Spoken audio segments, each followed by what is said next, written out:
One, two, mic test.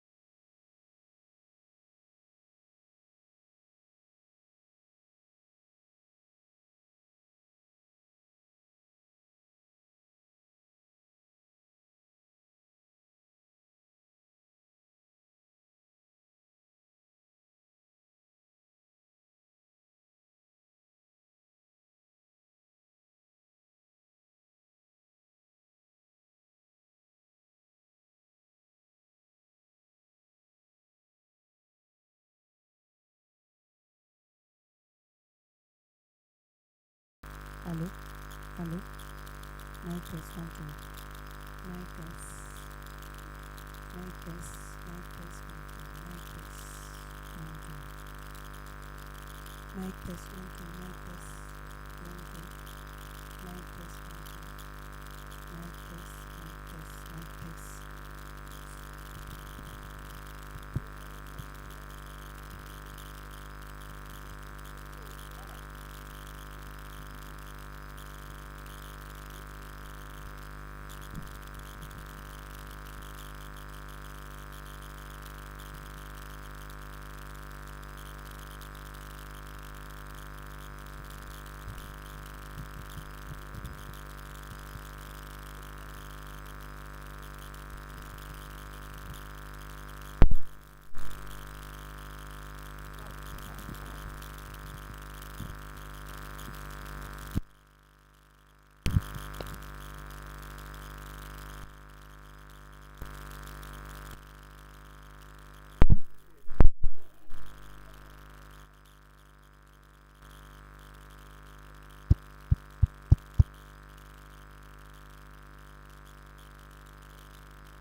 Yes, hello.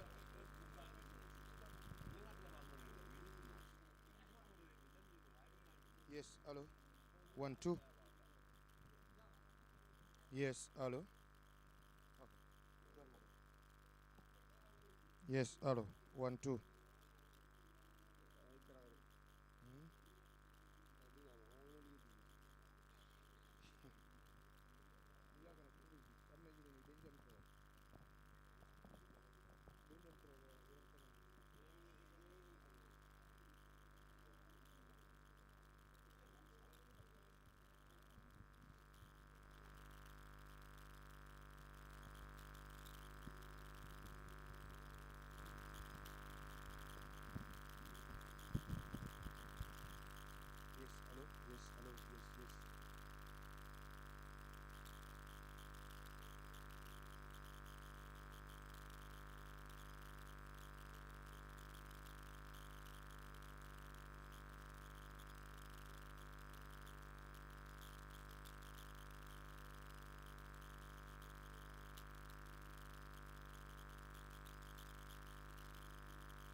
test 1 2.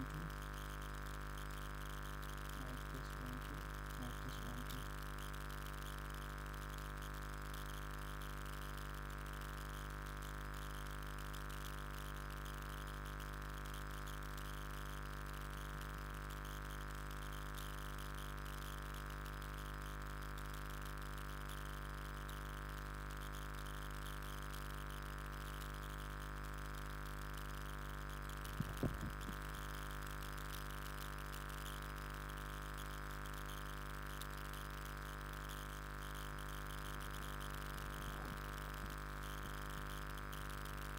Yes, hello.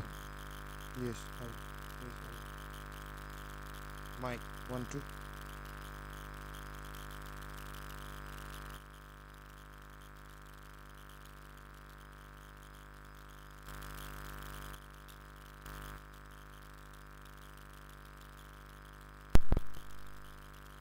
Yes.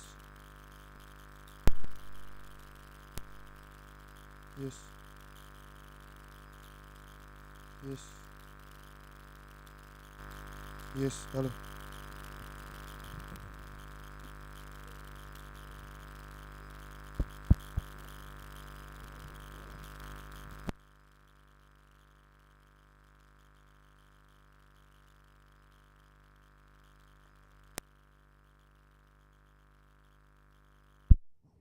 Yes, hello. Mic 1 2. Mic 1 2.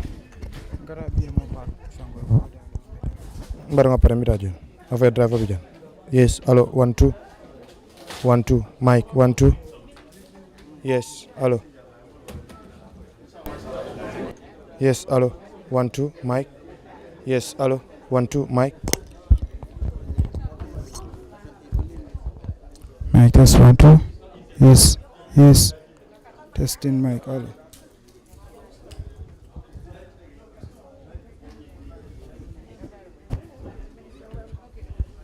Testing mic 1 2.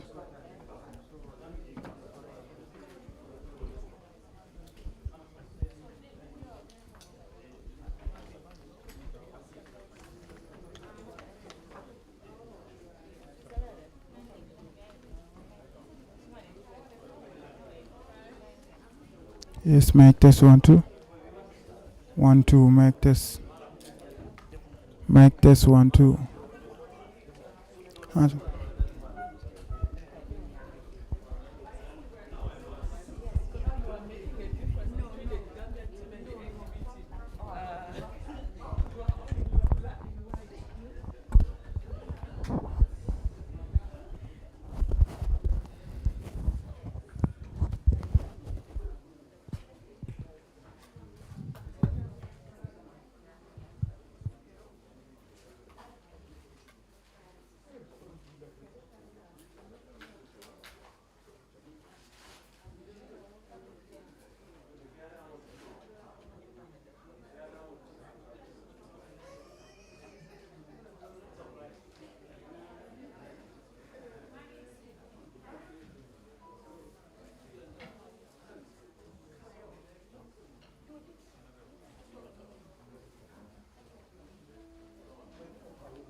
zombie, is it?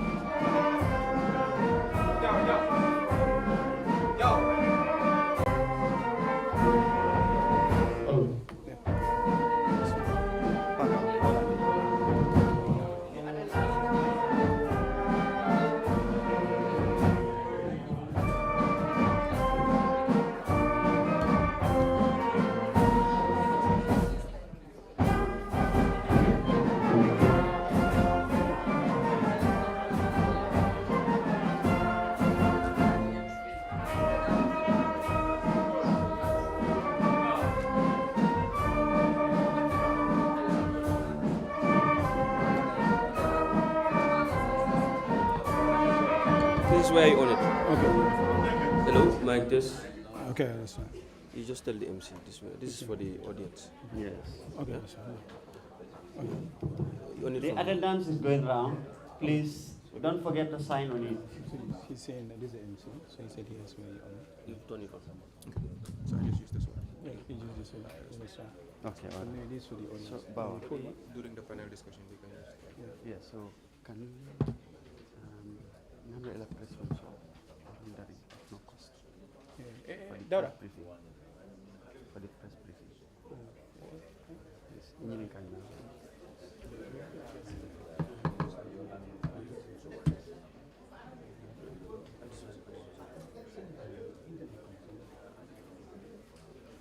So, but you working it out? Yeah.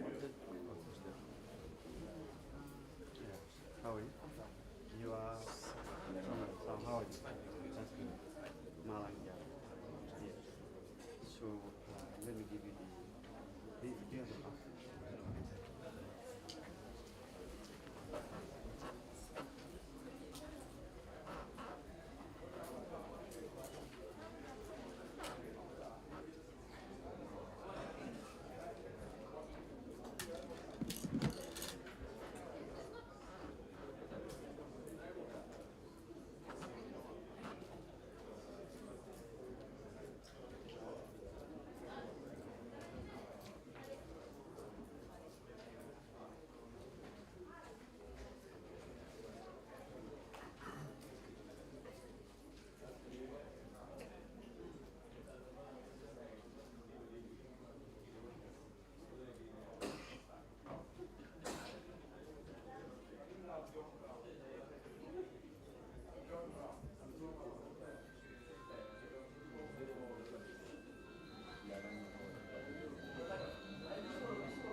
yes. They can come.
Good morning, ladies and gentlemen.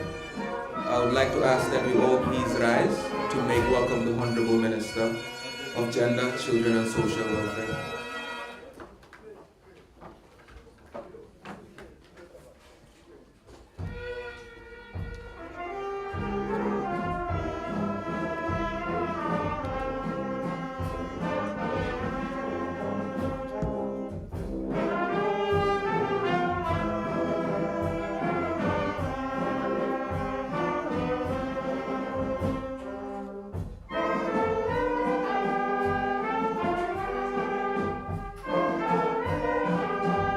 Can you please take your seats?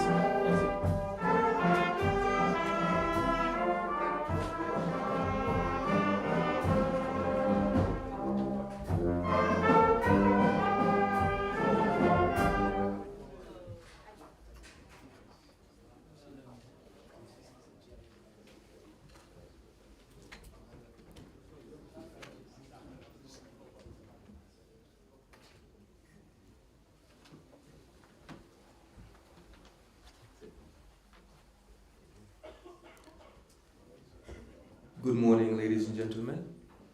I'd like to welcome all of you to the Saudauda Kairaba Jawara Conference Center for a very important occasion.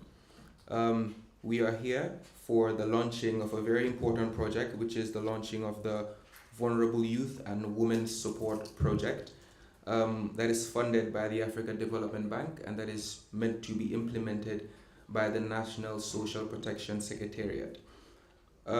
Before we go further, I'd like us to take a minute to just take a few seconds and pray in your individual ways before we go ahead.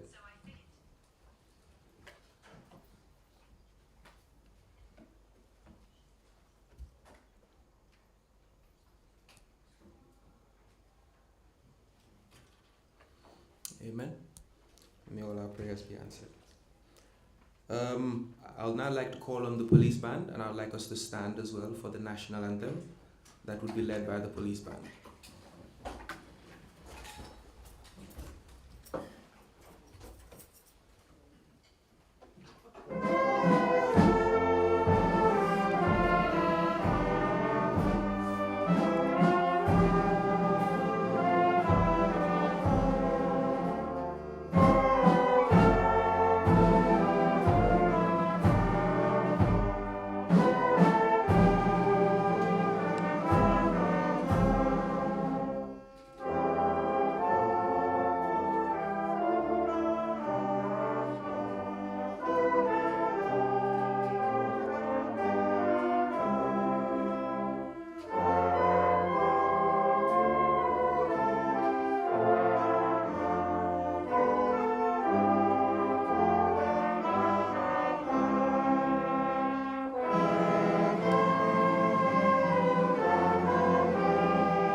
Thank you very much, the Gambia Police Band. You may take your seats for a very beautiful rendition of the Gambian National Anthem. Moving forward, I just want to confirm, because we have some people joining us online as well, if you can hear us loud and clear, if you could just react so we could see you, or maybe you can send a chat if you're not hearing us, so the IT guys here will sort you out as soon as possible. Ladies and gentlemen, once again, I'd like to welcome you to the official launching of the Vulnerable Youth and Women's Support Project here at the Saudauda Kairaba Jawara Conference Center. I would also like to make a welcome the Honorable Minister of Gender, Children and Social Welfare, Honorable Fatou Kinte. Can we please welcome Honorable? Thank you for joining us. We also have in our midst the task manager of the project, which is the project for the Vulnerable Youth and Women's Support Project from the Africa Development Bank, Aminata Bahum Traore. We have with us as well the Deputy Permanent Secretary from the Office of the Vice President, Mr. Sehu Traore as well. And the Deputy Permanent Secretary from the Ministry of Health, we have Mr. Bamanding Sabali. Before we go any further, as I mentioned, this is a very important project, and I'd like to welcome you all, um, government officials, private sector individuals, ladies and gentlemen, the Gambia Police Band, and of course, not forgetting the media. Thank you for being here. I'll just give you a very brief rundown of this very important project, which is the Vulnerable Youth and Women Support Project. The objective of this particular project is to promote livelihoods and access to basic services, including health, nutrition, social protection, and education for people in the rural areas, specifically in the Central and Upper River region. This project will support job creation and improvement in the quality of jobs and livelihoods for vulnerable women and out-of-school youth in the rural areas, and it will also improve their use and access to better and inclusive basic social services. The project is divided into two components. Component one is to support youth and women empowerment to equitably access jobs and livelihood opportunities. And the second component is going to be to support for better inclusive access to basic and social services. I cannot go in depth, but that's why we have the very seasoned panel here who are the experts in this topic, and they will be giving their statements, and I'm very sure by the time they're done with their statements, we'll all understand what this project is, how important it is, and why it is going to change so many lives in the country. So without further ado, I would like to make welcome our representative from the Office of the Vice President. He will be representing the Permanent Secretary. We have the Deputy Permanent Secretary from the Office of the Vice President, Mr. Sekou Traoré, to give his welcome remarks. So ladies and gentlemen, please make a welcome Mr. Sekou Traoré.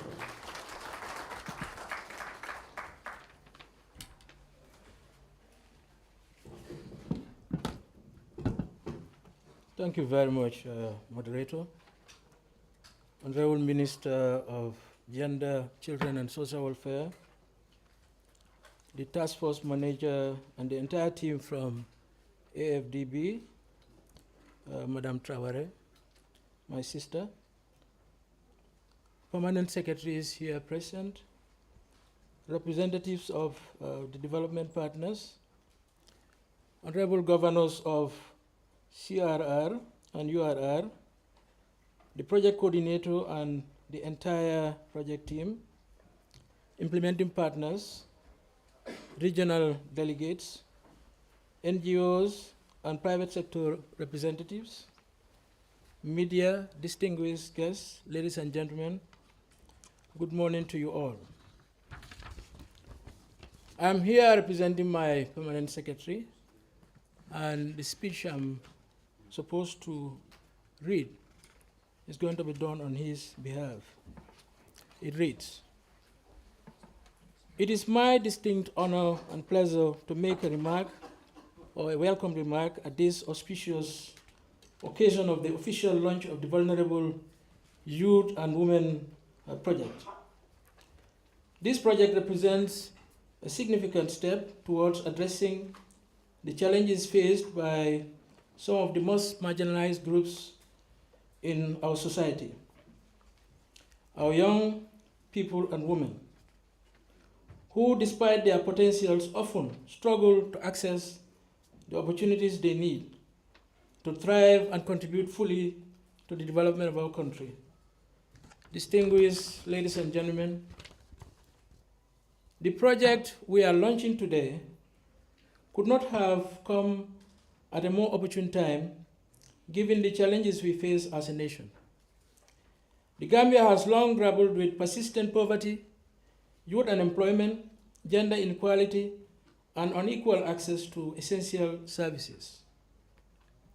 These factors identified in the Gambia Fragility Assessment have been significant contributors to the country's fragility, driving many, especially the youth, to embark on dangerous journeys in search of better opportunities abroad. This auspicious occasion or event marks a pivotal moment in our collective efforts to uplift and empower these members of our society and ensure that no one is left behind in our national development efforts. The project we are launching today is more than just an initiative. It is a lifeline for many people, especially the out-of-school youth and women in rural areas who will benefit from livelihood support programs and social services such as health, nutrition, social protection, and education services that the project promotes.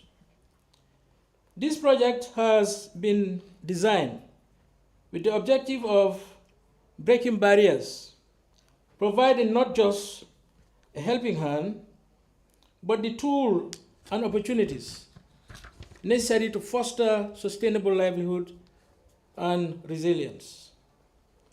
By targeting capacity building, financial support, and access to resources and services, this initiative seeks to empower the vulnerable women and youth, especially out-of-school youth in rural areas, ensuring that they become active participants in driving the country's development agenda forward. Ladies and gentlemen, let me take this opportunity to express our gratitude, our profound gratitude, to the African Development Bank for the unwavering commitment to supporting the Gambia's development agenda. This project could not have been possible without your financial and technical support. The dedication and collaboration ensure that our vision for an inclusive and empowered society becomes a reality. I would also like to acknowledge the role of all our partners, the regional governors and their teams, the implementing partners, and local leaders who have been instrumental in bringing this project to life. Your dedication to improving the lives of our vulnerable populations is truly commendable. A special thank you to the National Social Protection Secretariat and the entire project implementation unit for their commitment to the success of this project. In conclusion, ladies and gentlemen, today's launch is just the beginning of a transformative journey. As we embark on the implementation of this project, let us remain committed to its goals, ensuring that every vulnerable youth and woman in our rural areas has the opportunity to live a dignified life with access to the resources and services they need. Together we can build a more resilient, equitable, and prosperous Gambia.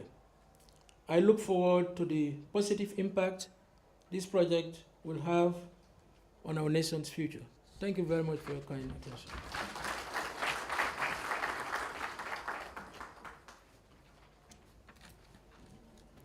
Thank you very much for that very detailed welcoming statement, Mr. Traore. You mentioned that this project is going to serve as a lifeline for so many people in the country, especially out-of-school youth, because you mentioned irregular migration, which is something that I believe is haunting our nation at the moment, and it's haunting our young people. So a project like this, specifically in the targeted areas, I believe is going to go a very long way in giving our youth a lifeline, in code, which you said, which I believe is very, very important. So moving on, we'll have a statement from the Deputy Director General for West Africa region and the country manager for the Gambia, Mr. Joseph Ribeiro from the African Development Bank. Mr. Ribeiro will actually be joining us online. I believe he's ready, so if you can just tilt your seats a little bit to the left, and we'll have this statement from Mr. Ribeiro. Mr. Ribeiro, thank you very much for joining us, and over to you. Thank you very much, distinguished guests, esteemed partners, ladies and gentlemen, good morning. It's both a pleasure and an honor for me in my competencies as the country manager for the Gambia and the Director General for West Africa to take the floor today on behalf of the African Development Bank Group as we gather to mark the official launch of the Vulnerable Youth and Women Support Project in the Gambia. This moment is significant not only because of the project we are inaugurating, but also because of the lives we aim to positively impact through our collective efforts. At the African Development Bank, as you know, our mission is to spur sustainable economic development and social progress across our continent. We firmly believe that true development can only be achieved when no one is left behind, in particular when opportunities reach every young person striving for a better future and every woman aspiring to make a difference in her community. This project, which focuses on the empowerment of vulnerable youth and women, perfectly aligns with that mission and could not come at a better time, as was said by the previous speaker. Today's launch is more than the beginning of a project. It is the start of a journey towards unlocking the potential of young people and women across the Gambia. This initiative is designed to equip them with the skills, knowledge, and resources they need to create sustainable livelihoods, contribute to economic growth, and become agents of change within their communities. I'll rely on the task manager, Aminata, who is there with you physically, to go on the specific objectives of the project. From the management side of the bank, let me just highlight that this project would not have been possible without the invaluable collaboration of our partners, especially the government of the Gambia, local organizations, the Line Ministry for Gender, the community leaders, and all stakeholders who have come together with a shared vision. Hence, I would like to extend our heartfelt gratitude to each of you for your dedication, your vision, and your tireless efforts in bringing this project to fruition. So on that note, let me conclude reaffirming the African Development Bank's commitment to support initiatives that drive inclusive growth and development across Africa and especially across the Gambia. Together we are stronger, and together we can build a brighter future for the Gambia where every young person and every woman could thrive and succeed. Thank you very much.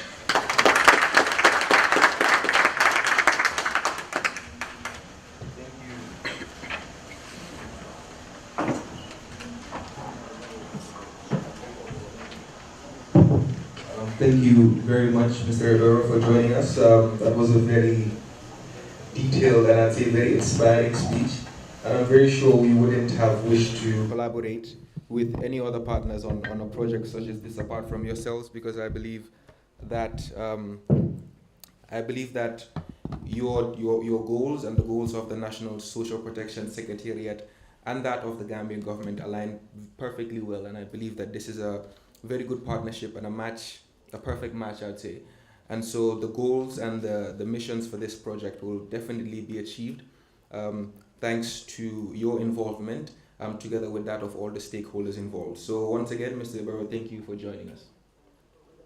We will now move on very swiftly to the official launch of the project, which is the Project for the Vulnerable Youth and Women Support Project. And for that, we have with us in our midst the Honorable Minister for Gender, Children and Social Welfare. Ladies and gentlemen, please make welcome Honorable Fatou Kinte.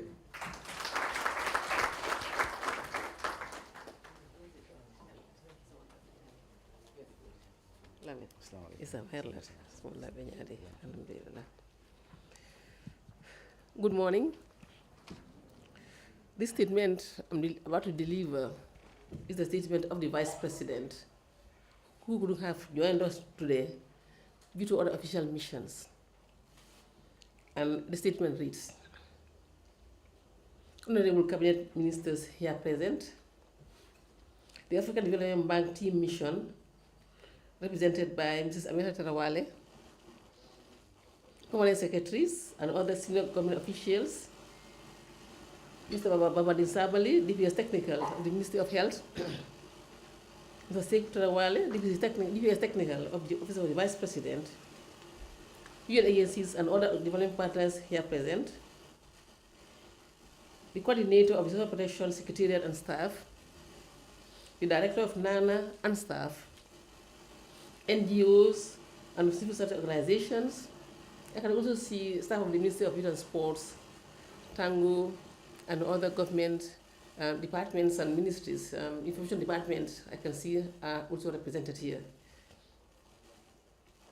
The private sector representatives of beneficiary communities, implement partners of the project, all of the protocols duly and respectfully observed. Good morning. Today marks yet an important milestone in our shared journey towards building a more inclusive, resilient, and prosperous Gambia. It is my honor to stand before you as we launch the Vulnerable Youth and Women Support Project, a game-changing intervention designed to uplift those who face the great barriers to opportunity in our country. In recent years, the Gambia has been faced with numerous challenges, from economic volatility to the impact of global crises such as COVID-19 and the Russia-Ukraine conflict. These events have highlighted the fragility of our socio-economic existence, but more importantly, they have underscored the resilience of our people, particularly our women and youth. As we gather here today, we are reminded that 65% of our population is under 24 years old. With many facing the harsh realities of unemployment, underemployment, and limited access to basic services. Our women, who make up a significant portion of the workforce, remain at the forefront of these challenges, especially in rural areas where access to quality health, education, and employment opportunities remains limited. The chairperson, ladies and gentlemen, this project, generously funded by the African Development Bank through the Transition Support Facility grant, responds to these urgent needs by targeting the most vulnerable among us, young women, out of school youth, and rural communities. The Vulnerable Youth and Women Support Project is designed to tackle the multidimensional nature of poverty in the Gambia, ensuring that we not only create opportunities for economic empowerment, but also provide access to essential social services such as health and education. The chairperson, distinguished ladies and gentlemen, the Vulnerable Youth and Women Empowerment Support Project is closely aligned with the African Development Bank's Country Strategy Paper 2021-2025, specifically targeting the priority areas of modernizing agricultural value chains for inclusive growth. This project will contribute directly to two of the bank's high five strategic goals. Goal 1, Feed Africa, by adding value to the agriculture sector, and Goal 5, improve the quality of life for people of Africa by enhancing skills, creating job opportunities, and improving access to quality healthcare infrastructure. With a strong emphasis on youth and women's employment, the project will support the implementation of AFDB's Job for Youth in Africa Strategy 2016-2025, as well as the Skill for Employability and Productivity in Africa 2022-2025 action plans. Additionally, it aligns with the AFDB's Gender Strategy 2021-2025, promoting women's economic empowerment, increasing their skills, and enhancing access to livelihood opportunities. Furthermore, the project contributes to the bank's climate and green growth strategic framework, supporting sustainable development across the continent. Let us reflect for a moment on the vision behind this project. As articulated in our recovery-focused National Development Plan, our NDP 2023-2027, and aligned with the National Social Protection Policy 2015-2025. The goal of this government is clear: to build human capital and promote inclusive growth that benefits every Gambian, especially those who have been left behind for too long. This project that we are about to launch today is a critical instrument in advancing this agenda, as it directly supports our green recovery focus and the social inclusive project under the National Development Plan. This project promises several important benefits, such as: one, it is to build on three fundamental pillars that reflect both technical and political commitment of this government to reduce poverty, strengthen social protection systems, and empower those most in need. One, empowerment and job creation. At its core, this project focuses on functional literacy, technical and vocational skills, development, and agricultural value chains. Over 1,000 vulnerable youth and women will be equipped with the necessary skills to engage in productive activities, especially in agribusiness. Moreover, by rehabilitating key TVET centers and providing demand-driven training, we are ensuring that these individuals can access decent jobs, improve their livelihoods, and contribute to the socio-economic development and transformation of our country, the Gambia. Two, improve access to basic services. It is not enough to provide economic opportunities without addressing the basic social services that underpin sustainable development. This project will enhance access to quality health infrastructure, especially in maternal and child care, and rehabilitate health centers in Kuntaur, Fatoto to national standards.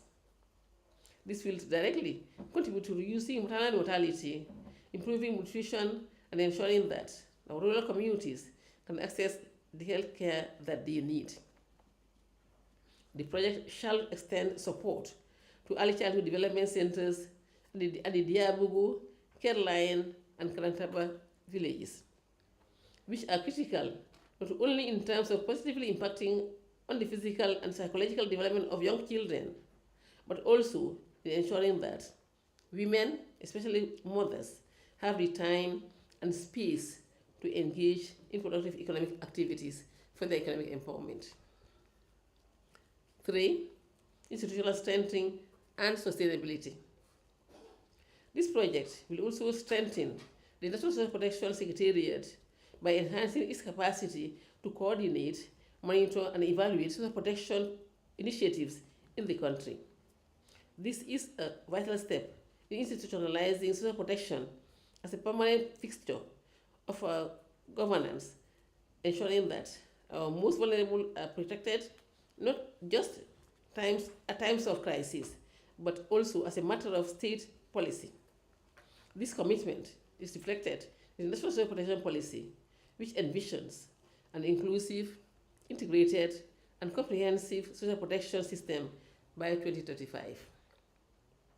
The chairperson, ladies and gentlemen, these pillars align closely with our national development priorities, including those of the National Agenda Policy and the National Youth Employment Strategy, underscoring our commitment to gender equality, youth empowerment, and economic transformation. Distinguished ladies and gentlemen, this project is a demonstration of the political will of this government to address the root causes of poverty and inequality. By focusing on vulnerable populations, the project embodies our commitment to inclusive growth, ensuring that economic opportunities are not limited to a few, but are extended to those who need them most. It is also in line with our international commitments, including the Agenda 2063 of the African Union and the Sustainable Development Goals, particularly SDG 1, no poverty, SDG 5, gender equality, and SDG 8, decent work and economic growth. Through this project, we will be addressing key drivers of fragility in the Gambia. As identified in the Gambia Fragility Assessment, with unemployment, inequality, and limited access to basic services are major sources of vulnerability. By tackling this head-on, the project will play a crucial role in building resilience and promoting social cohesion while reducing the pressures that drive irregular migration and other destabilizing factors. The chairperson, ladies and gentlemen, I would like to extend our deepest gratitude to the African Development Bank, Emerson Holland Foundation, and all other partners whose contributions have made this project a reality. Your support is not only financial, but also a true partnership in shaping the future of the Gambia. We have no doubt that the ADB's support also brings a wealth of expertise and experience that will guide us in implementing effectively strategies to combat poverty, inequality, and social exclusion in the Gambia. However, distinguished ladies and gentlemen, you must remember that this is just the beginning. The success of this project depends on our collective efforts, from local communities to government agencies, from development partners to civil society organizations.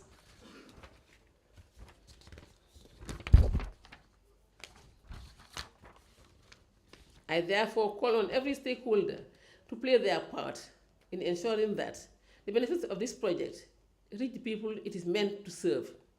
Together, we can transform challenges into opportunities and ensure a better future for our youth and our women. Today, we reaffirm our commitment to leave no one behind. Let this launch be a symbol of hope, empowerment, and progress for all Gambians, especially the most vulnerable. As we embark on this journey, let us remember that when we empower our youth and women, we empower the whole nation. With these few remarks, ladies and gentlemen, it is at this juncture that I have the singular honor and privilege to declare the Vulnerable Youth and Women Support Project officially launched, and may the project be a beacon of transformation for generations to come. Thank you very much for your audience.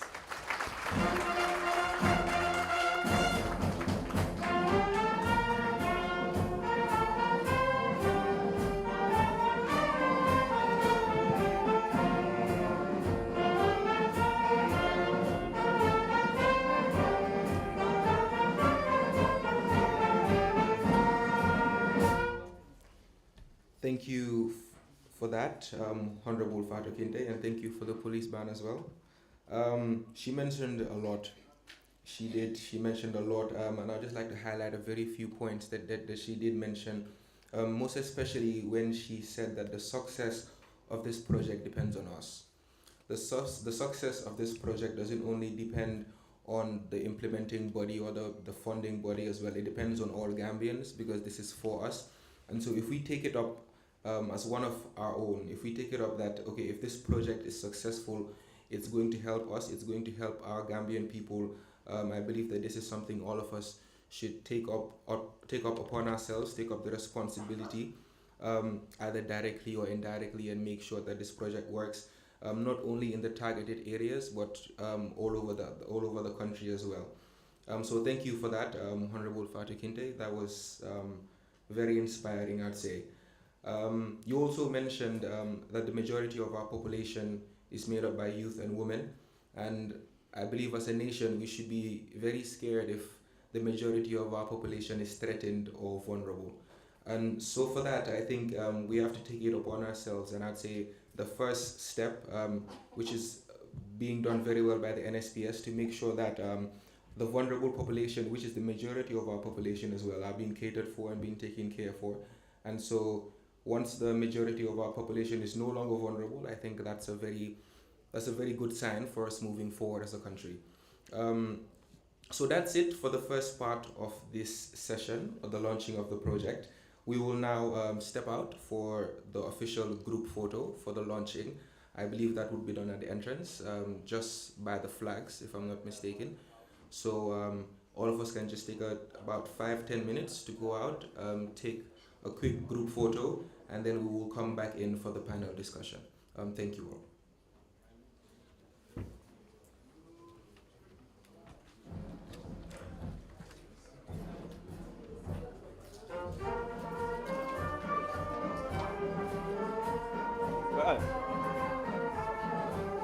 So we have to release the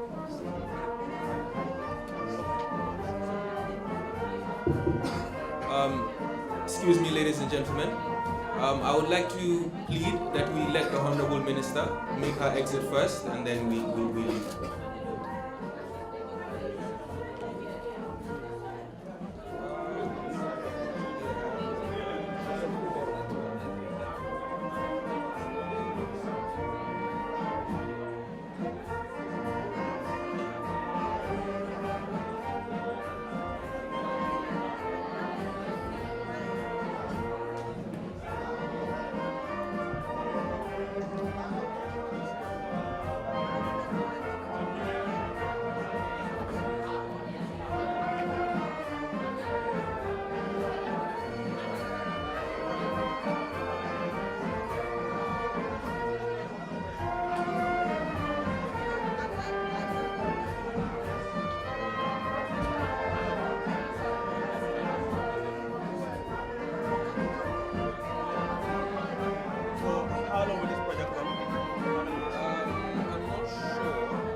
So, you didn't impress me, did you?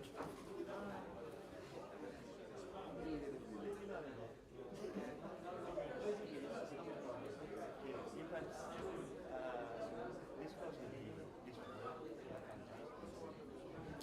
You use one.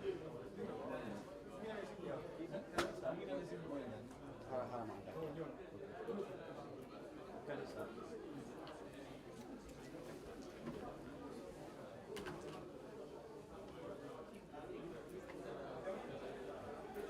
Where the mics?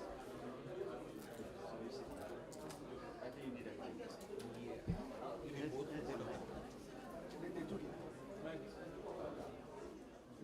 The other one as well. Maybe for the purposes. So this one will be for.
Maybe you can start from here.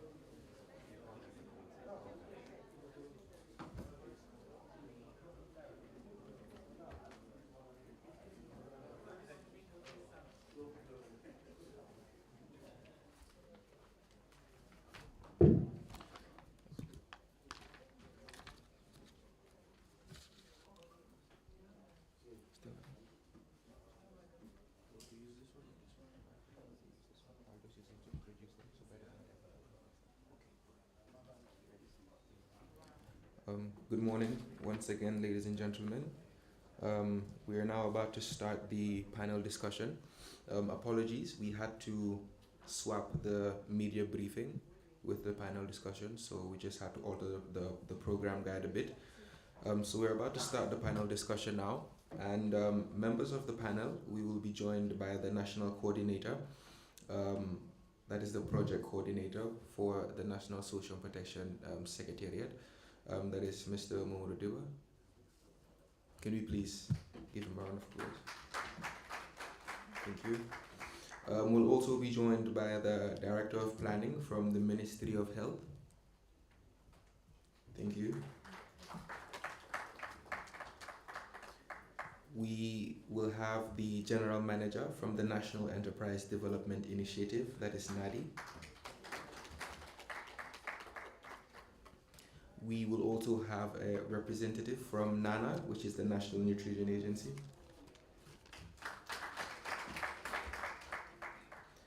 And finally, we will have a representative from the Ministry of Basic and Secondary Education, specifically from the Adult and Non-Formal Education Unit. Could you please join us?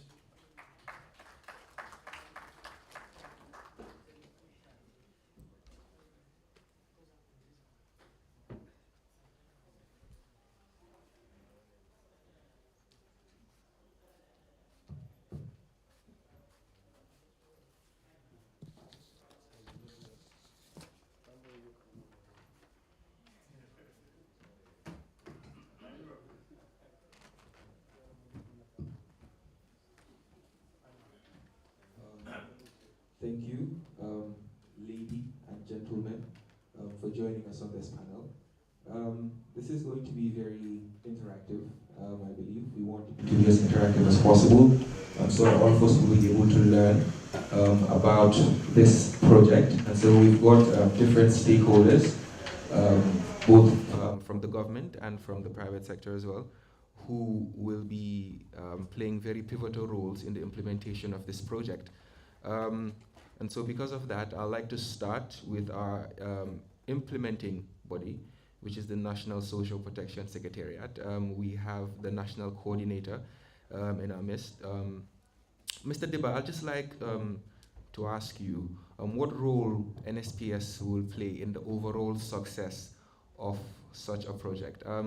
Sorry, before you start, if you have any questions, please just note them down, and then we'll take it bit by bit. We'll pass the mic on if you have any questions, and please direct them to the speaker, and then after that we'll ask questions. So, Mr. Dibba, I'll just repeat the question, and that is, what role does the National Social Protection Secretariat play, or what role will the National Social Protection Secretariat play in the overall success of this project? Okay, good afternoon to everyone, and thank you, Sam, for the, it's working now? Okay, good afternoon, everyone, and thank you, Sam, for the question. So first, I will put it in two ways. First, I will say our direct physical activity in the project, and also a very symbolic activity, and the reason why the National Social Protection Secretariat is coordinating the project. So as explained earlier on, we are coordinating, or we are the implementing agency, but none of the activities on the ground will be implemented by the National Social Protection Secretariat. This aligns strictly in line with our mandate to coordinate social protection activities, and then other people will implement on the ground. This is also in line with the National Social Protection Act, which was recently passed by the National Assembly 2024. The Social Protection Secretariat is supposed to coordinate social protection activities, and that is why in a multi-stakeholder project like this, we are coordinating the activities, but the institutions to be on the ground and to provide the actual services will not be the National Social Protection Secretariat, which is our core mandate. Now, the second symbolic activity that I would want to mention, often people take social protection to be synonymous with cash transfers. So cash transfer is one of many social protection interventions. And with this project, what we are trying to show to the Gambian people and also everyone involved is to say social protection is not only to give you fish, it's also to teaching you how to fish. Now, this is social protection priority 3 of the National Social Protection Policy. It says that to improve the lives and livelihoods of the economically active population. I think most of the speakers mentioned about approximately 60% of the population to be within a very good range to be considered economically active. Now, you can have cash transfer programs for vulnerable groups or also for poor households, but the household group that are economically active and they don't have opportunities, what do you do with them? Social protection is saying you provide training opportunities, scale them so that they'll be able to go and fish on their own.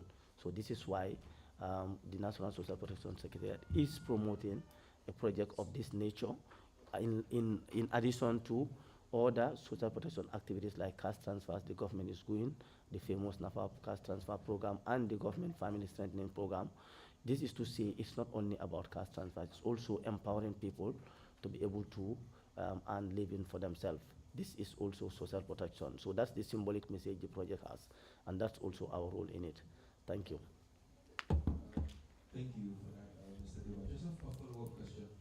You mentioned that you will not be, the SBS will not be on the ground implementing these projects. But as the implementing body, how are you going to monitor the progress and make sure that the bodies actually implementing the projects on ground keep up to the standards that you want them to? So that's why the project is staffed with consultants or specialists. We have a gender specialist to ensure that we are in line with gender mainstreaming issues. We have environmental specialists. We have a value chain specialist in the project. Of course, we also have monitoring specialists in the project. So our role is to make sure that the different implementing partners on the ground are implementing the project in accordance with the project documents, and above all, they are meeting the stated policy objectives of government in terms of empowering people to have skills to be able to Of course, in terms of the rehabilitations, the Ministry of Works, which is the government ministry for infrastructure development, will do the supervision. We don't have the technical know-how to do this, so they will backstop the secretariat and provide all the technical advice on the civil works. Thank you. Thank you very much for that, Mr. Dimas. Moving on, my next question will be for Mr. Jibril Jani, who's the Director of Planning at the Ministry of Planning. Mr. Jani, thank you for joining us. My question is, how will the rehabilitation, because the project specifies the rehabilitation of healthcare centers, how will the rehabilitation of healthcare centers improve maternal and child health in these targeted regions?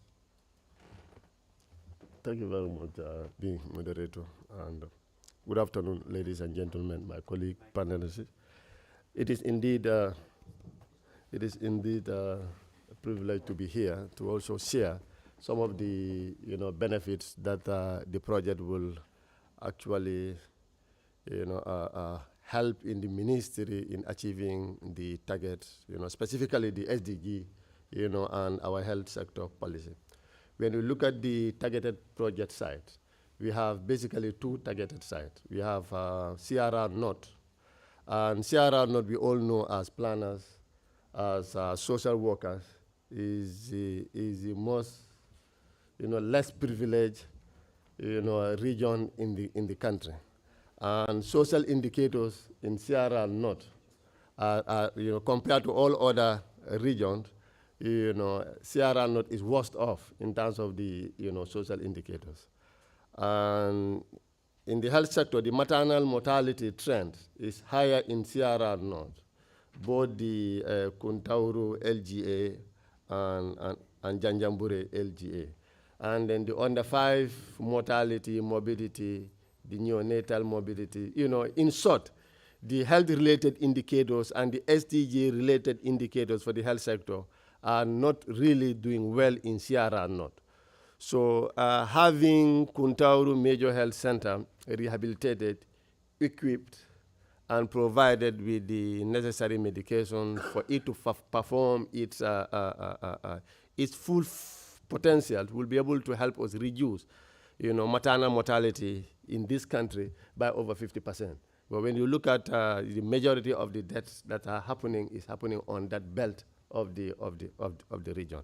And we could not definitely for the longest time make Kuntauru a major health center fully operational. And some of the issues are related to archaic infrastructure and also availability of equipment and manpower. But with the renovation, we'll be able to motivate the right staff to be able to provide the necessary support for the people. And for Fatoto also, it's the same thing. The Fatoto Health Center have been built over 50, 60 years ago, and when you look at Fatoto, it's very close to the border, and most of the not only the Gambians, but those around the Casamas belt also benefit from Fatoto in terms of healthcare service delivery.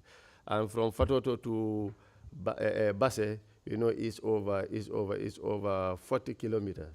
So getting Fatoto actually operationalized to be able to provide basic emergency obstetric care will be able to definitely reduce our maternal mortality rate, and then all child-related morbidity and mortality rate. And also, one thing I will say that one of the leading factors for maternal mortality is we call them the delays. And one of them is delay in accessing service. You realize that from Farafenye to Bansang, there is no facility that provides a comprehensive emergency obstetric service, meaning any facility that can provide operation for women.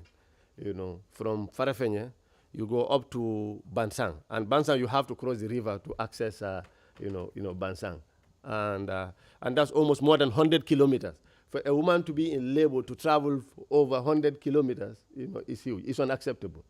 And also, not only in terms of service, but it also it will help reduce out-of-pocket expenditure for women. Those that need obstetric care can easily, from Nyanga Banta and can easily pay fare to Kuntauru rather than paying fare up to Farafenye or paying fare to Lamenkoto, cross the river to go to Bansang. Yeah, thank you.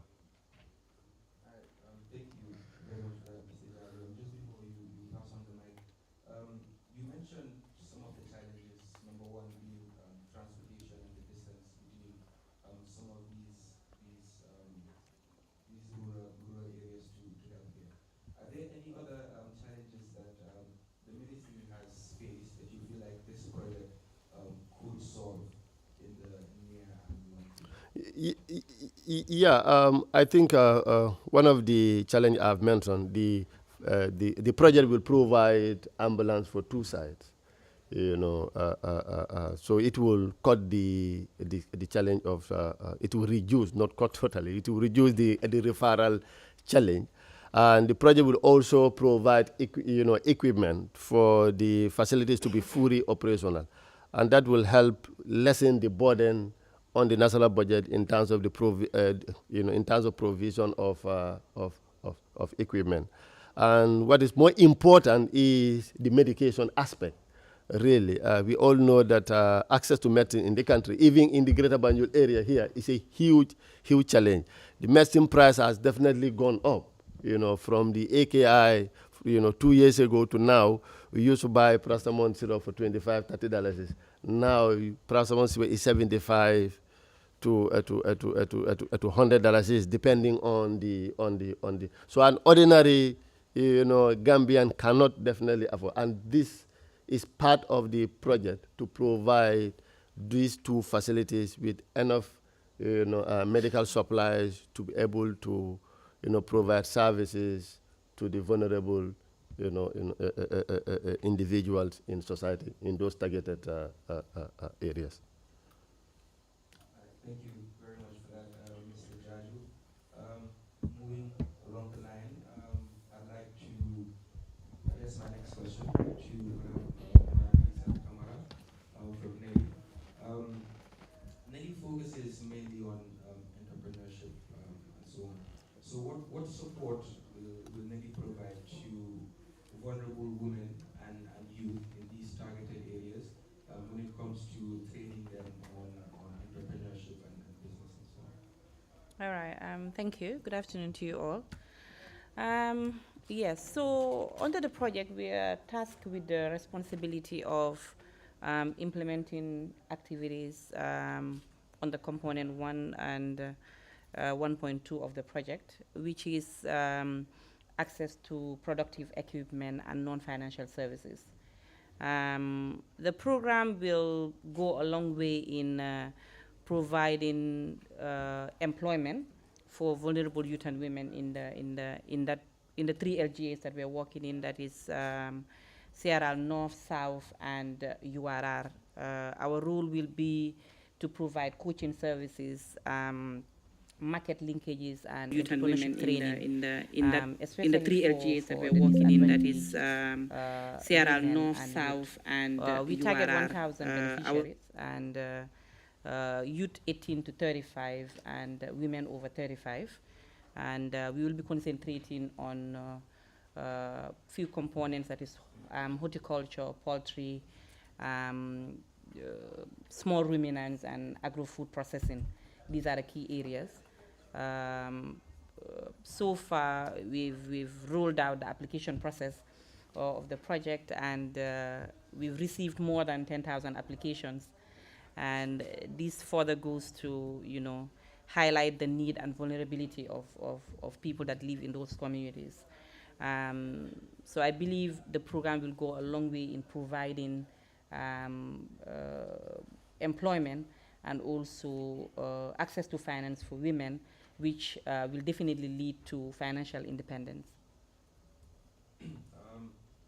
10,000 applications and you are targeting 1,000. So how do you plan on narrowing down to selecting that 1,000? The truth is, not all the 10,000, 1,000 will even come out of the 10,000. The truth is, about 740 will be selected out of that. The 60 would be beneficiaries that would be direct. That would be a direct target beneficiaries from the Gambia Sangha initiative. We also have another 200 that's also a direct target from the mass education that is being implemented by one of the IPs, that is ANFO. We have shortlisted about 3,000 out of the 1,000 applicants, and now our job, the team is currently on the ground interviewing. The job is to, which is the most difficult part, is to get 740 out of the 3,000 that are shortlisted. We knew the target was 1,000, but we still went ahead to collect the applications just to further highlight and emphasize the fact that the need is there.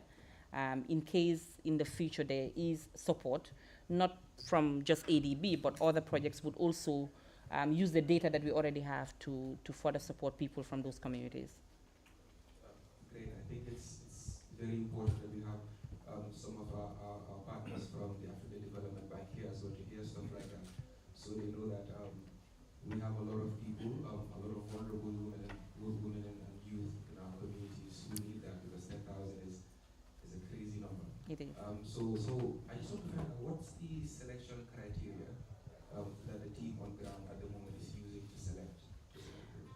For youth 15 to 35, women over 35, you have to be a Gambian.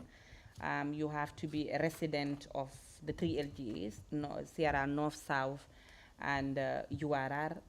You have to be interested in some of the areas that I mentioned: poultry, horticulture, small ruminants, and agro-food processing. So these are some of the basic criteria. Thank you. We also have a specific number for people living with disability. We would also cater for some of the migrant returnees. They will all be factored in from the applicants. Thank you. Thank you very much.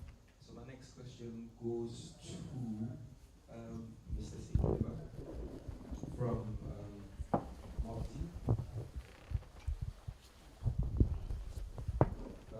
Mr. Silva, my question is, how does the ministry plan to integrate life skills and entrepreneurship into the school curriculums at the moment? Because I believe in the economy we have at the moment, skills and some of these things are just as important as learning, as the theoretical part of learning.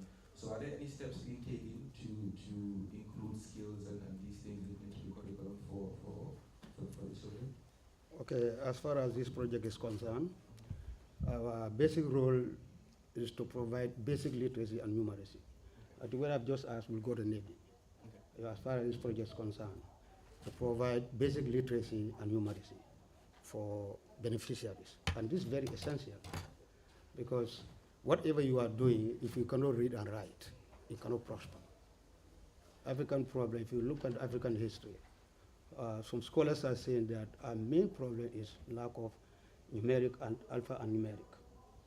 Here, majority, 50% of the Gambian, they cannot read.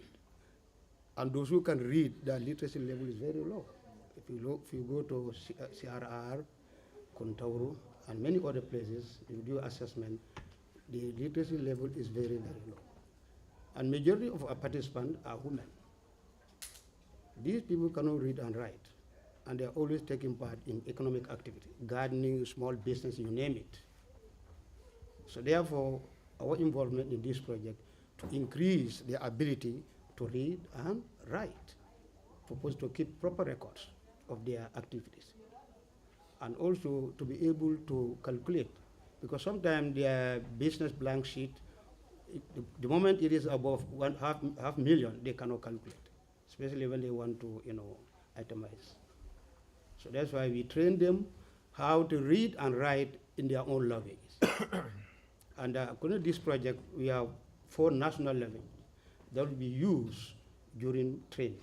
We train to read and write in these languages. So medium, the national language are going to be used as medium of instruction. We're also going to use them how to calculate, use calculators, so that when they are doing the small business, instead of trying to count offhand, they can use their calculator to count within minutes. They are done with it. So reading and writing are very essential, as well as using calculators. And as this rightly said, we are targeting 1,000 land across the country, all over the country. Our intervention sites are Kontauru, a local government area, Basel local government area, and the other side is it Basse, Kontauru, and Janjampuri. These are our intervention sites. So I don't know whether I have answered your question adequately. Yes, yes, you have. Just a quick follow-up question. Okay. These are adults. Okay. Most of them are adults and youth as well. Okay. So how do you plan? Of course, it's going to be a different approach. And I know that the ministry already has an approach for adults and so on.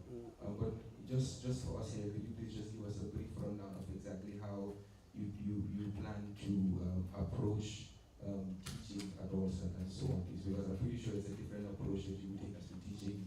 Yes, our facility, we're going to train them content knowledge as well as pedagogy. Pedagogy is called what they call adult psychology. That's very, very important. We are going to equip them with that skill. If you want to teach adults, you have to respect them. And they learn better if they are involved in practical work. So some of these, psychological, input will be, part of our training. So by and large, we go to train them content knowledge on orthography, how to, read in Mandinka, Wolof, Plar, as well as, how to approach adults. Adults are different from, small children. So their teaching method is quite different. So we are going to equip them with that skill and knowledge as well as competency, so that at least they'll be able to impact knowledge on them. Sure. So the languages you mentioned, I might have missed it, but I didn't hear English in there.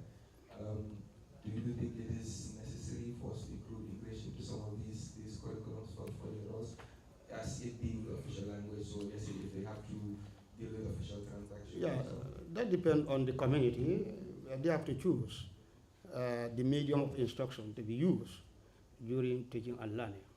So we don't import. That's why before any program, any intervention, we embark on baseline. And the result from baseline will tell us what will be the medium of instruction in a particular community. There are other literacy centers here, they use English. Like Inside Training Center, they use English. SOS, they use English. But if you go to other centers across the country, they use national languages. So that depends on the participant, their choice of language. Sure. Thank you very much. Thank you. My question is answered. Yeah. We'll go on to Mr. Fofana now, who is the acting executive director of NANA. Mr. Fofana, I'd just like you to tell us how the mandate of NANA correlates with that of this project, because the project makes mention of addressing access and improving nutrition in these targeted areas. So how does the mandate of NANA and that of this project, how do they correlate? Thank you very much, Mr. Moderator. Good afternoon. Good afternoon. Okay. So it appears the room is all alert. Huh? You are alert because you have some nourishment that is enabling you to sit comfortably, listen, and engage. The role of NANA is to promote better nutrition. Better nutrition will help to build the human capital that we are yearning for. And this project is one of the projects that is trying to build the human capital of this country, particularly focusing on the vulnerable. There are several factors that affect our national status. One of which is access to adequate, diversified diet, access to social services, food insecurity, limited knowledge, socio-cultural practices. All these are factors that affect our national status. This project in particular, and NANA's mandate is to see how do we address these factors. To address these factors, we have to look at the society as a whole. And that's why we employ or we use what is termed social and behavior change communication. That is a process that tries to ensure we inform, educate, communicate, advocate, engage, and empower to build resilience, particularly for those that are vulnerable. And this project is trying to address those vulnerable youth and women so that they can be engaged in socio-economic development of this country. To help us do that, we outlined some activities that the project is going to support. One of which is to develop the necessary tools that will help us to engage in social behavior and communication by developing scripts and spots that can be aired on TVs and radios to inform and educate people about adopting desirable behaviors. We also do some capacity building by training stakeholders on the importance of nutrition, on the importance of things that can address their vulnerability. We will also conduct a series of radio and TV programs to highlight some of the critical aspects that this project is trying to improve to address vulnerability. Of course, we will do coaching and mentoring to see that what we have trained people, what we advise people, are they doing it, and are they doing it in the right way? In that case, we will address this project's objective, but also NANA's mandate in trying to improve the internal well-being of the Gambians. That is our role in this project. Great, thank you for that. Now, this might be maybe how you will work together with NEDI, because they will be teaching individuals on certain entrepreneurship, such as agriculture being one of them, and so on. So, nutrition and agriculture, I believe, go hand in hand. So, maybe if you can pass the mic back to Madam Kamara.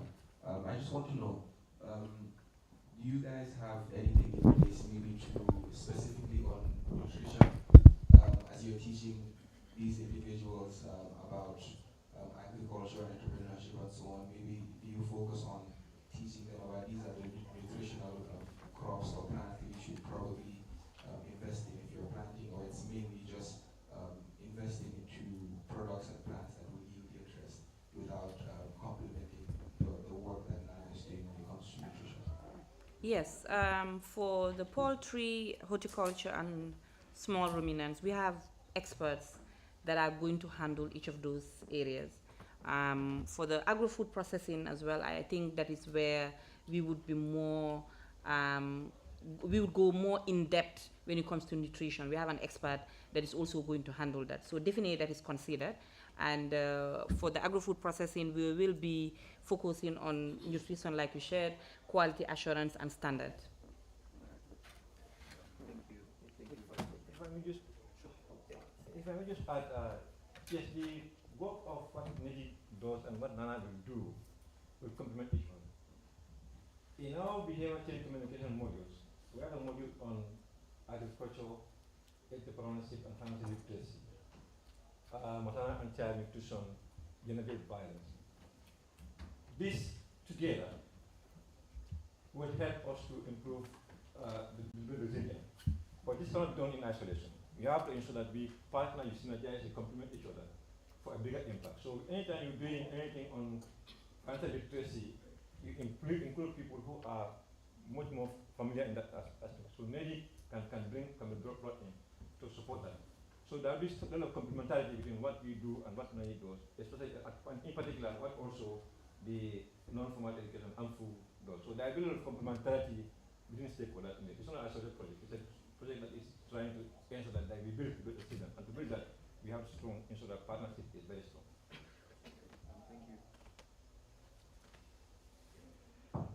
Thank you for that. I believe my question is answered. I'd like the mic to go all the way back to Mr. Diba.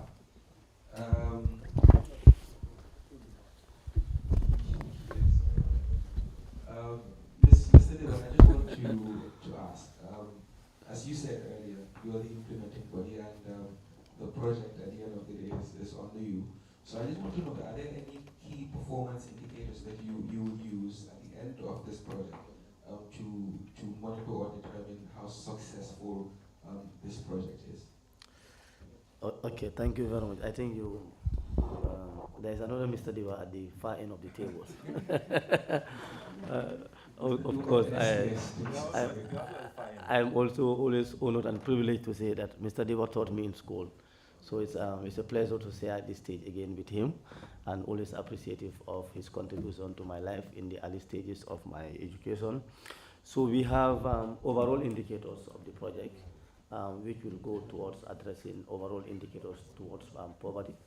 Of course, it's difficult to measure poverty over a short period of time, but all the indicators are geared towards improving socioeconomic indicators in the regions, the very reason why they were chosen in the first place. For example, if you listen to Jibril mention about the indicators in health in those regions, so the project is expected to contribute to those overall high-level indicators at that level. Of course, at the institutional level, for example, NEDI and others, they will also have their indicators to test whether the training was successful or not. But the beauty about this project is, at least, let's say, for the entrepreneurship component, at the end of the training, it doesn't stop there. There is a support at individual and at group level for the purpose of sustainability, to allow them to actually practice what they learn. So the project indicators are all contributing towards national indicators of poverty and also health outcomes. So it may not be directly linear, one-to-one, but we expect, for example, it says that if you look at one of the causes of maternal mortality is the distance that is traveled by a pregnant woman in labor. Now, if you reduce that, you may not necessarily to say, okay, because of the project, we have reduced maternal mortality to this, but it will contribute. So if you look at socio-economic indicators in a country, it's difficult to pinpoint to one exact intervention that improves it, but there are different interventions that will all move towards it. So in terms of health indicators at the regions, we expect that the project will contribute. In terms of reducing poverty, of course, if you are training people to be self-employed, you are moving in a direction where you are expected to reduce the amount of poverty, because this is the reason why these regions were chosen. So we believe that the project's indicators will be among many interventions that will go along, that will go to improve these overall socio-economic indicators. Definitely we have indicators, and then we will check, but the broader ones will be difficult to check against the project ending one-to-one because of the way they are measured and structured. Thank you. Thank you very much, Mr. Diba. Now going back to Mr. Jibril Jaju from the Ministry of Health. We made mention and we focused on maternity on the first part during my first question. But as the Ministry of Health, I believe there are also some other very pressing health issues that are affecting young people in particular in the Gambia, to be specific, sexually transmitted diseases and so on. So as the Ministry of Health, do you have any plans on educating specifically the youth, because I believe they are the ones most, not necessarily most vulnerable, but I'd say they are the higher percentage of the people suffering from STDs recently in the country. So for these rural areas, do you have any plans on educating the youth and women on STDs and how they can abstain and how they can protect themselves from these? Yeah, thank you very much, moderator. I must say that diseases, especially in the Gambia, I would say that there is a correlation between the level of education and the and disease outcome. Meaning, the more educated an individual is, the less likely he or she will fall a victim of, for example, maternal, mortality. So most of the maternal deaths, that are happening in the rural areas if you do maternal audits, you realize that the educational level, for example, of a woman is actually low. The income is also not there, because educated women tend to have control over their sexual and reproductive health. So an aware individual have control over his or her health-seeking behaviors, So the ministry have plans, and it's a continuous process. And you will see that some of the components from NEDI, NANA, and also education, have an impact on health. Because, if the nutritional status of individuals, or women, are improved, then there is less likely that they will suffer from anemia, for example. And anemia, we all know, is also part of the, causes of maternal mortality, for example. So if people are educated, they are aware of the do's and the don'ts, and they know how to prevent, themselves in relation to, sexually transmitted infection. So it's an ongoing. Although, previously for the past 10 years, you realize that before any radio you open, you'll hear people talking about TB, talking about HIV, talking about malaria. But now the trend is changing, because the donors, for example, says that Gambia is not a high-risk country. So we're only focusing on the treatment component of, for example, HIV, TB, and malaria. So the SBCC component is no more funded. But the ministry have a special unit called Health Promotion Unit, Directorate, that is actually, doing health communication, health promotion, component to also support in the behavioral change component, in terms of health saving. So it is an ongoing thing, and there's plans of the ministry launching rigorous social a social media campaign. We have Facebook, but we we have plans of even launching a TV station. There are preliminary studies that is going on. My directorate and the research directorate have started a research on a feasibility study to actually have a TV purposely for health, so that we educate our people, so that we take control of our health. We always say that health is beyond health, So when you are aware of the risk and the dangers of certain behaviors, it will help you to avoid them, So, which leads you to a healthy life. So in summary, if you look at the entire project design, you realize that all these components of the project are all interlinked, So I must say that as a health sector, I'm privileged to stand on top. So all the other ones are catalyzers towards good health. Good income contributes to good health. Good nutrition, the same thing. And also education as well. Thank you. Thank you very much, Mr. Jaju. So now it's now time to open the floor for questions. We will take 3 questions, and please direct your questions to one of the members on the panel. So yes, Mr. Jao, you can see the individual. Good afternoon. My name is Honorable Chef Cisse. I'm the representative of Young People with Disabilities at the National Youth Parliament. We are representing Gambia Federation of Disabled. So we thank you for your invitation. So my question will go to Mr. Deva, as you part of the project implementation body. So I've checked the contents of the project. It is really good, but by looking at it, you can only see that persons with disabilities are only mentioned as beneficiaries of the project. So I wanted to know at what level are you going to involve Gambia Federation of Disabled to make sure this project is fully implemented? Because I believe they should come as stakeholders, not only beneficiaries. Thank you.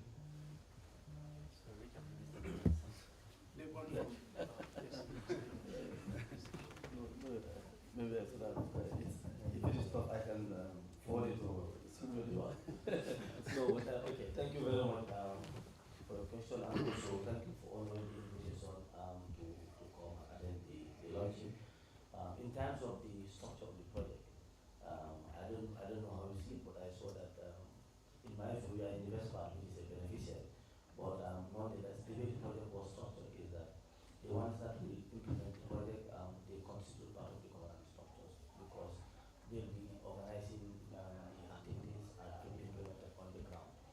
there is a national steering committee, and the national steering committee comprises the ministries where these agencies are under because they are implementing it. So they basically what they do is they set the policy directive of the project to say, just like I was saying, at the national level, these are our targets, our level indicators in terms of poverty, access to health or whatever, and they just ensure that the project is in line because every project in a country must be in line with government policy and government strategic objectives. So at the steering committee level, they ensure the project still focus in terms of government policies on health outcomes, on creating job opportunities, and also in terms of infrastructure access for health.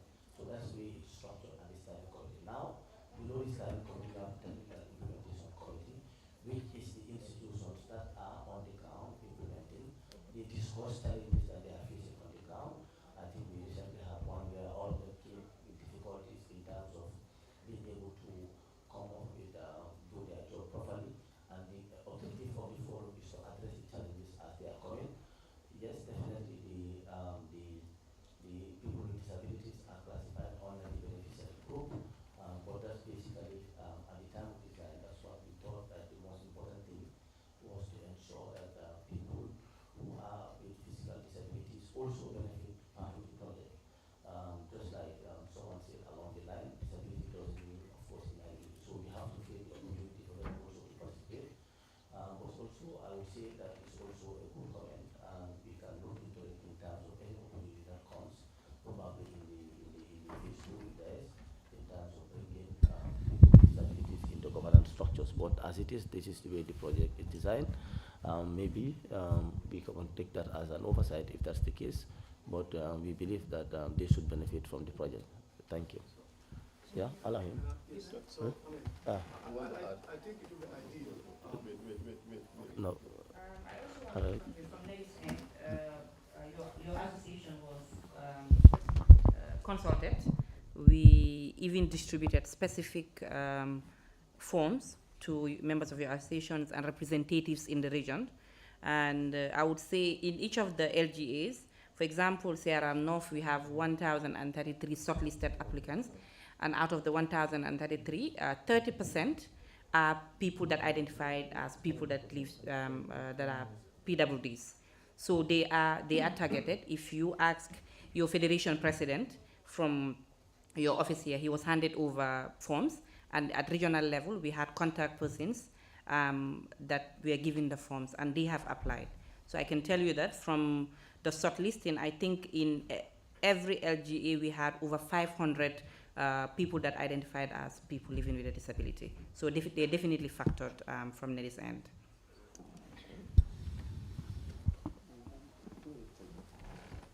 Thank you. So we'll have our second question.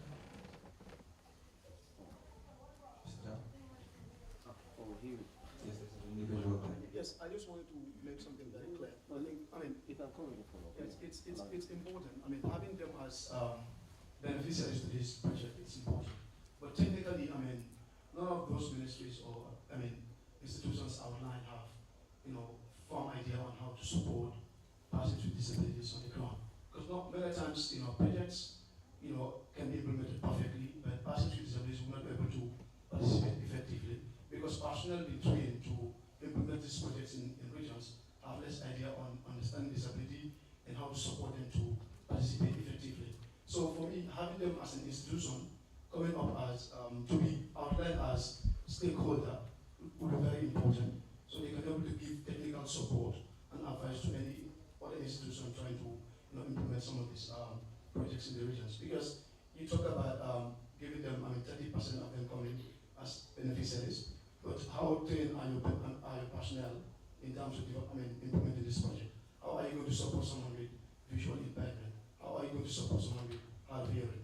So these are some of the things that we're trying to look at, as for private sector projects, we can talk to them, but for anything that has to do with the government, I think that is need to consider, persons with disabilities, not only as workshop beneficiaries or project beneficiaries, but be part of, implementation body. That will make it very effective. That is my point of concern. Thank you. Thank you very much for that, Honorable.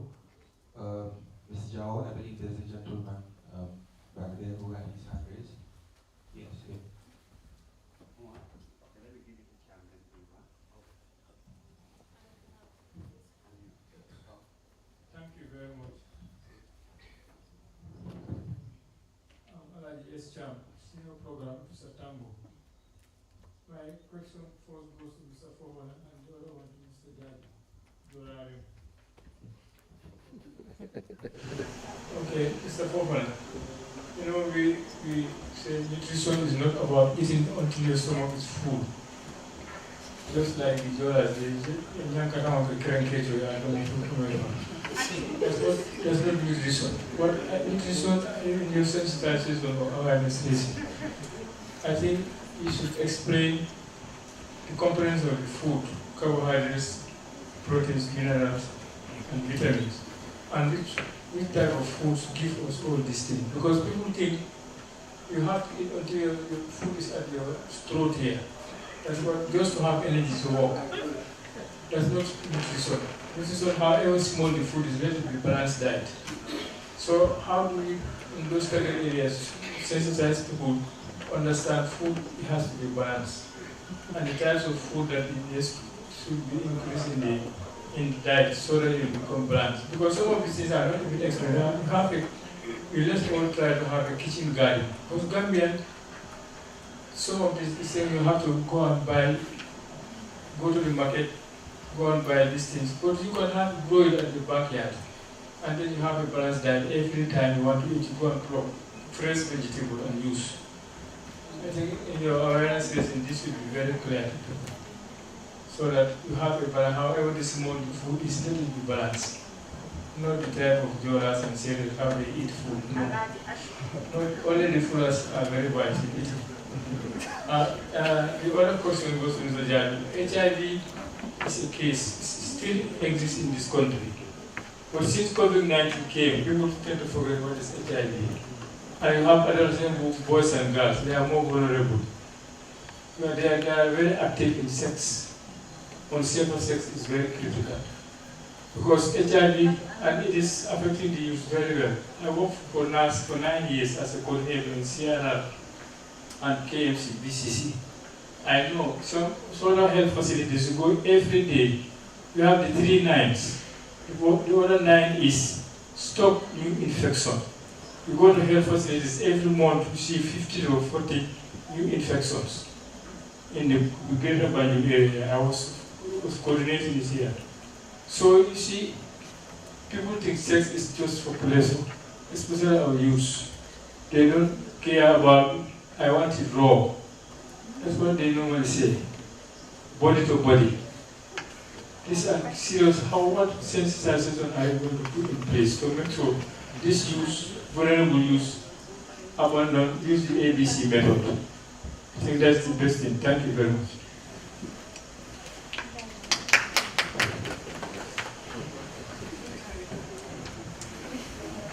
Thank you, Mr. Chan. You've got the enough of my here.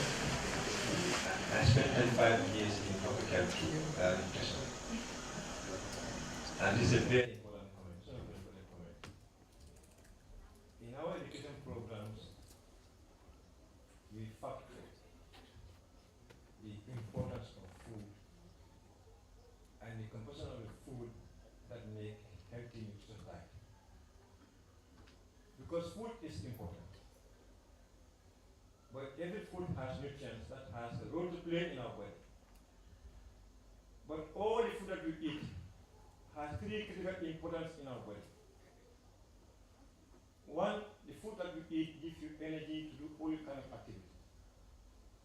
2, it helps you to grow and develop. And 3, it helps to protect you from disease and infections. That is all the food that you eat. Every kind of food that you eat has to play this kind of role. But different food has different nutrients that help you to achieve these 3 fundamental importance of food. So our education focus on diversifying diet, not forgetting about the food should be safe and hygienic. So in our communication campaign, we develop materials that help us to promote diversified, healthy, nutritious diet. And this is going to continue. Because we know we are dealing with people. And those people have habits that are to change. If you look at our food habit in this country, there is lot to change. But who decides what is prepared in the farm? So that's why in our SPCC, we don't only focus on an individual, but we need focus on the entire household. So that everybody has common understanding of the role of food and the type of food they should eat. Because different people have different needs for different foods. So that's what we used to do in our campaign. So we have series of materials that are available to support the idea of balanced diet. Now, we are not talking about balanced diet now. Because it's difficult to have balanced diet. There's only one food that's balanced. And that's breast milk. To have balanced diet is difficult, but we need to have diversified nutritious diet. And that's where our focus is. Thank you very much. So on the brief comment my son mentioned, Fulas are my, I'm there for, and Cham, probably he's from Cham and Nyanija. That's where I did my earlier career as a public health professional. It is true that AIDS still exists, but compared to other countries, Gambia is still, very low in terms of the prevalence, and that's why, as I said earlier, external support is not putting more money on SBCC. It's unfortunate, but I think we can actually get the pandemic to a lesser prevalence rate below 1%. We are having 1%, 0.9 for quite a while. We could definitely bring it down to 0.5 if we have implemented the rigorous campaign. But unfortunately also, the 395s, we are not yet, we have not met the 395s. The 395, one of the 95 is those living with HIV/AIDS know their status. 95% of the population, of HIV positive know their know their status. So, how many of us have tested for the past 5 years about, HIV? Probably a negligible, amount. So people don't want to actually do tests to know their status. And that's the first 95%. So which means there should be an outside population testing, a massive population test. Every individual in the Gambia should go now and do a test to know your status. So once that is known, then we have the other 95, which is all those that are positive, 95% of them are enrolled. But even now, those that are tested, we still have denials. Because it is not compulsory to enroll somebody to undergo HIV treatment. People are tested positive, but they still deny, and they don't want to. Or what they will do is they go to Senegal and do the treatment there. Or so we still have that denial, in our population. So that is also affecting the. It is true, the new infection is also rising. The population is increasing. That's why we are still at that 0.9. That doesn't mean that we are not having new infection. No, the new infection is still coming. We are, although we are still 0.9% in terms of the prevalence rate. Yes, but HIV-1 is, but still now, when you add the two, both of them together, we are not up to more than 1% in terms of the, so the estimated population for people living with HIV is around 30,000, for example, in the Gambia. But less than that are put on treatment. So I'm not a HIV specialist, I'm a planner. But I'm using the statistics that I am using in my planning to also, bag your argument or the problem. It is a problem, really, but we need to first establish our status. We need to go and do massive testing. Thank you.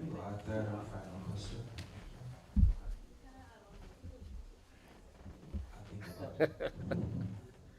But we can have such way discussion. Good afternoon, colleagues. Good afternoon, panelists.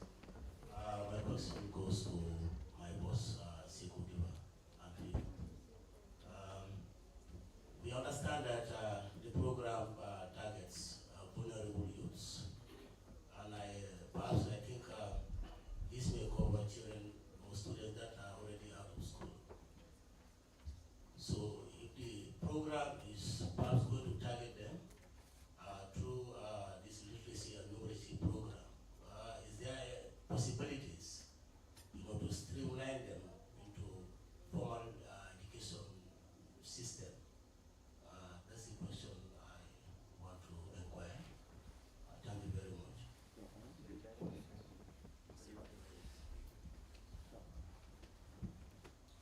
Yeah, thank you very much,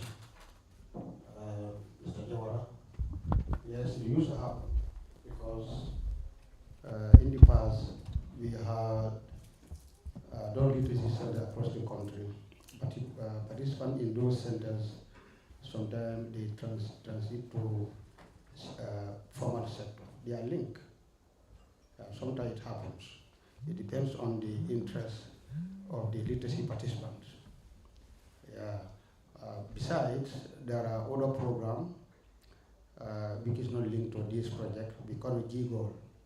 Those people are targeting people who are either dropped out of school or they have never been taught. We prepare them to a certain level, and from there they join the formal system.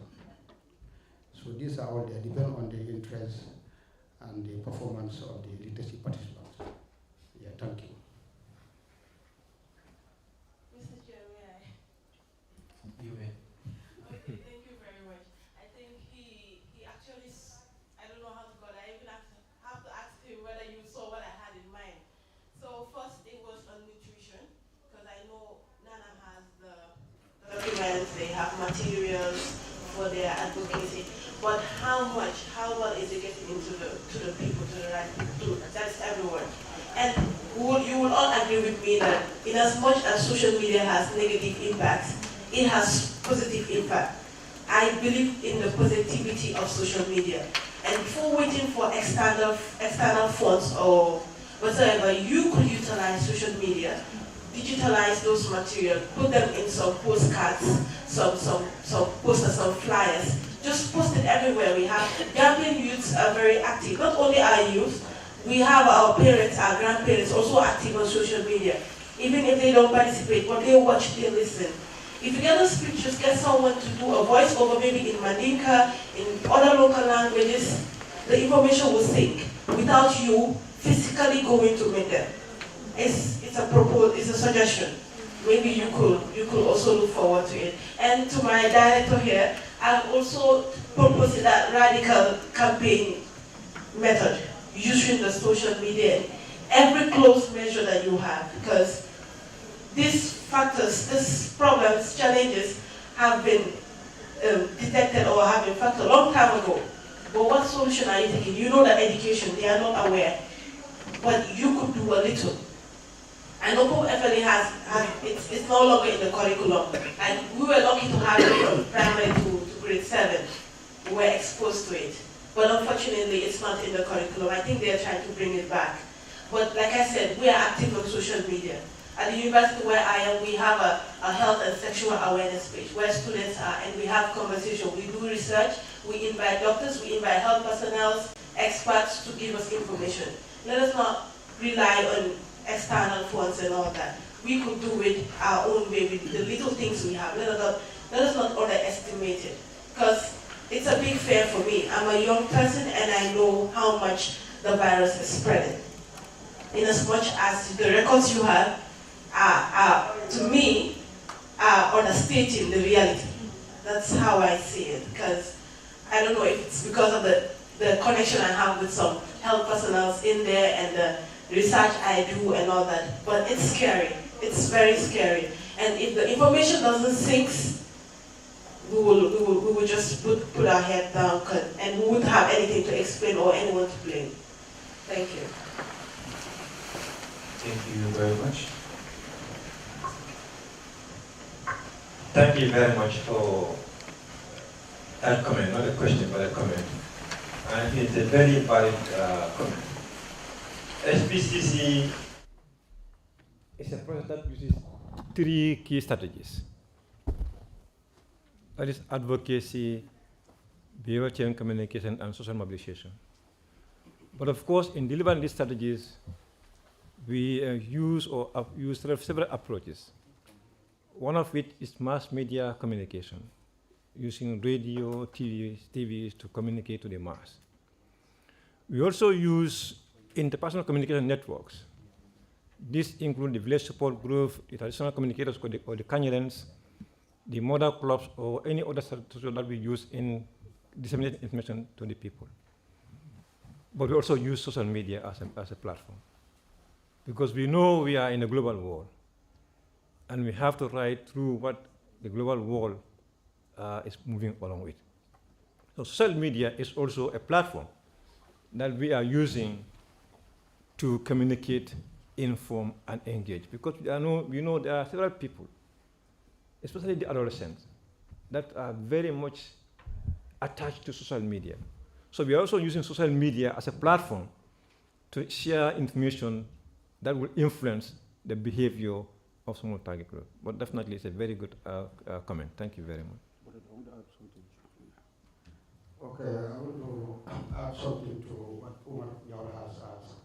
Whether literacy participants in our adult literacy center, they can transit to formal sector. Yes, it's possible. I want to cite an example from SOS and Inside Training Center, because those people, they conduct their literacy classes in English. So sometimes they pick adults from the street, some are mates, and they end up going, working in the hospitality industries, some become social workers. Yes, SOS just had the corner here.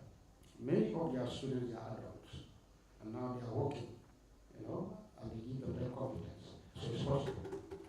Thank you. Thank you very much for that, Mr. Deba. That brings us to the end of this panel discussion. I thank you all for your very important, I would say, contributions to this. Thank you to my panelists. Thank you for joining us. That was very interesting, and I think we all learned a lot, most especially about the project. And we'll be keeping a close eye, and we are very sure that this project will be very successful. Sure. So as I mentioned, thank you all for coming. We will have a fragility training. It's not compulsory. If you want to stay, you may. If you do not want to, you are free to leave. Then after the fragility training, then we will have lunch. Thank you all for coming once again. Thank you.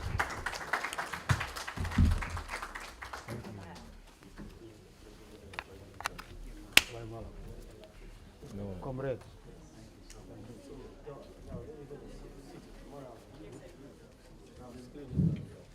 Thank you so much to our honorable moderator. You did a very good job. We really fortunate to have you. Thank you so much. So we have lunch here. You can kindly wait for lunch. And also your transport reform movement is down there waiting.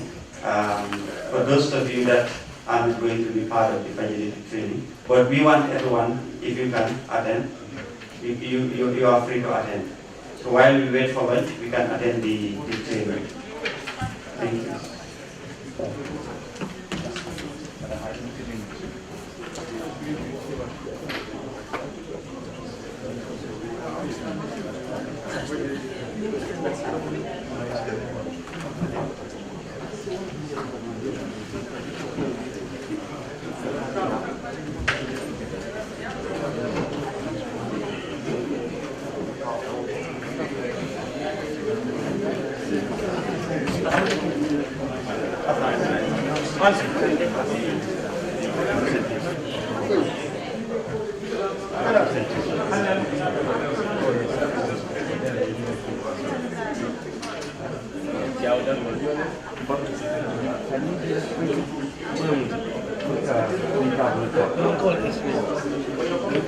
So, the training, everything at 4.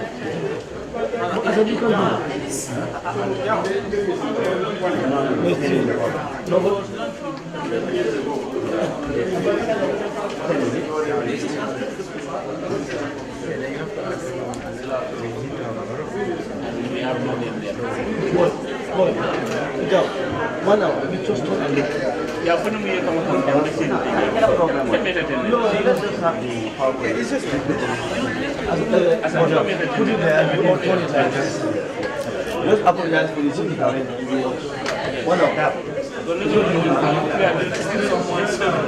Now I'm saying the PowerPoint. Sam, you agree? Sam,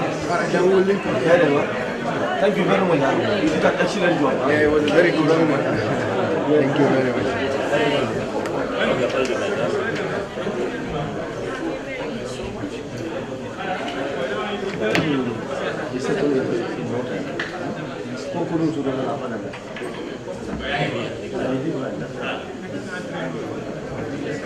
I'm very good with modern media.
Good afternoon. Good afternoon. Alright, so my name is Charmaine Mbulu-Samba. I am the Regional Fragility and Resilience Coordinator for West Africa and the African Development Bank. And I'm also supporting the project on vulnerable group and women support projects on this capacity. And today I'm going to introduce you a little bit on what the bank is going to do in terms of addressing fragility and building resilience as part of this project. Our presentation will be structured in 5 key points. The first point will be to update you on the bank's strategic approach to address fragility and build resilience in Africa, so that you know why we are doing this as part of this project.